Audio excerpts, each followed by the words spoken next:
자, 끝으로 지금 시점에서 나온 여론조사 결과를 좀 놓고 정리하고 넘어가 보도록 하겠습니다. 일단 지금 이번에 나온 조사 결과를 보면 이재명 지사 지지율이 조금 더 높습니다. 윤 전 총장 지지율을 1%포인트 근소한 차이로 앞서고 있는데 윤 전 총장 얘기가 나온 김에 질문을 드리면 지금 최근에 입장을 밝혔습니다. 눈에 띄는 대목이 있어요. 여야 협공에 이제 큰 정치만 생각하겠다고 하면서 이제 여야 협공에 일절 대응하지 않겠다. 큰 정치는 어떤 의미일까요? 저도 잘 모르겠어요. 조금 제가 좀 우려스러운 게요. 예. 윤석열 총장도 그렇고 그 진영 전체가 너무 지금 상황을 낙관하고 있는 게 아닌가 이런 걱정을 하게 되고 지금 윤 총장께서는 뭐 차차 말씀드리겠다고 그러는데 네. 사실은 지금 국민적 관심이 윤석열 총장한테 집중해 있는 거거든요. 총장직을 그만둔 지 벌써 석 달이 됐습니다. 그러면 차차 얘기하기 전에 제가 지금 빨리 국민 여러분들께 제가 왜 정치를 하고 어떤 진로를 할 건지 명확히 못해서 죄송합니다. 이런 자세로 접근을 해야 되는 것이고 자꾸만 지금 대변인이 압도적 정권 교체라고 얘기를 하는데 네.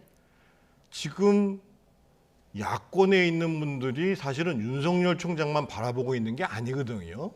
그러면 그런 자세로가 아니라 우리가 정말 제대로 해볼 테니까 힘을 주십시오, 도와주십시오 이런 자세로 가야 돼요. 또 한 가지 제가 걱정스러운 게 뭐냐면 엊그저께 대변인이 이런 얘기를 하더라고요. 네. 뭐 김종인 전 비대위원장 얘기가 나오니까 뭐 우리가 이제 큰 길로 압도적 정권 교체의 길로 가면 자연히 같이 하시지 않겠습니까? 절대 그렇게 되면 그런 자세면 안 되거든요.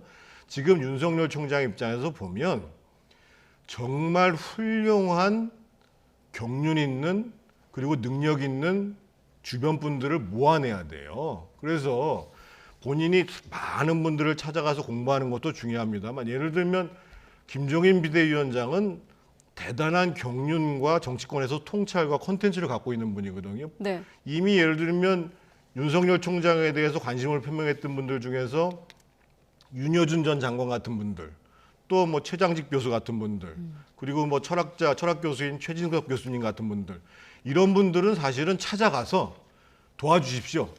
제가 선생님의 경륜 정말 잘 받들어 가지고 전공 교체 하겠습니다. 이런 자세로 접근을 해야 되는데 우리가 잘 가고 있으니까 뭐 당연히 도와주지 않겠습니까? 이런 식의 자세는 굉장히 위험한 모습입니다. 네. 여기에 이제 민주당에서는 이게 일단 야당에서는 이른바 간보기 정치 그만하라고 목소리 높이고 있고 민주당에서는 또 최근 어떻습니까? 김대중 도서관 방문한 자리에서 이제 방명록 뭐 조금 더 구체적으로 지평과 지평선을 좀 헷갈린다거나 이런 부분들을 이제 공격하기도 하는데 이런 지금 최근의 분위기 어떻게 보십니까? 저는 윤석열 전 총장의 인사 1호가 조선일보 논설위원을 갖다가 공보 라인으로 발표를 했어요. 대한민국 기득권 중에 기득권이 엘리트 검사와 소위 조선일보로 대표되는 보수 언론입니다. 그럼 이제까지 대한민국의 수십 년 동안 기득권의 핵심에 있던 사람들 두 파트가 만나서 어떤 것을 하겠다라고 얘기를 해야 되는데 그러니까 지금 나온 것 중에 일부, 예를 들어 10원 발언이라든지, 그다음에 눈에 국민 누구나 다 볼 수 있는 뭐 지평선, 뭐 성찰, 뭐 이런 부분들이 눈에 거슬리니까 지금 이제 지금 얘기를 하는 건데 네. 본인의 입으로 말이 아니라 사실은 뭐 행동으로 보여주겠다 그러는데 이 짧은 시간에 어떻게 행동으로? 어떠한 직책도 없는데 좀 그런 점에 있어서는 네. 정말로 검증받을 국민들에게 정책 비전과 앞으로 어떤 대한민국을 만들지에 대한 검증받을 의사가 있는 거냐. 나중에 정말로 꽃가마 타고 분위기에 휩쓸려서 검증 없이 대통령 되려고 하는 거 아니냐. 이런 의혹마저도 들거든요. 네. 좀 그런 점에 있어서 큰 정치가 뭔지 솔직히 잘 모르겠어요. 아직까지. 말도 안 했고 보여준 적도 없습니다. 빨리 말하고 보여줘라. 그러면 그게 큰 정치인지 올바른 정치인지 국민들의 선택을 받을 거라고 봅니다. 네, 얘기가 나온 김에 최근 뭐 역시 계속 논란이 일고 있기 때문에 여쭤보면 앞서 우리가 그 정치인의 어떤 말에 대한 얘기를 했거든요. 이제 방명록 논란 같은 경우 이제 글, 표현 이런 부분들인데 어떻게 보면 좀 이것도 뭐 말꼬리 잡는 거 아니냐라고 볼 수도 있겠습니다만 엄연히 다른 뜻을 갖고 있는 단어인데 어떻게 좀 이 부분은 보십니까? 저는 뭐 성찰 관련해 가지고는 뭐 성찰이라고 하든 통찰이라고 하든 뭐 충분히 통할 수 있는 얘기고 네. 아마 이제 뭐 일부에서는 무슨 뭐 영어로 쓰면 호라이즌이기 때문에 뭐 지평선, 지평 다 똑같은 얘기다 얘기하는데 저는 실수를 한 거라고 봐요.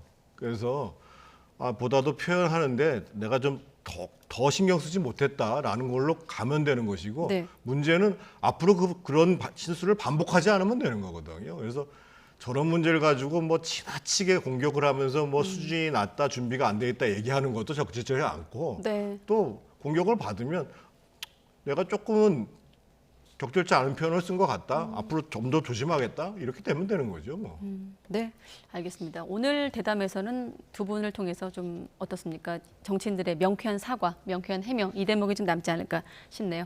네, 오늘은 여기까지 듣도록 하겠습니다. 두 분 오늘 고맙습니다. 네.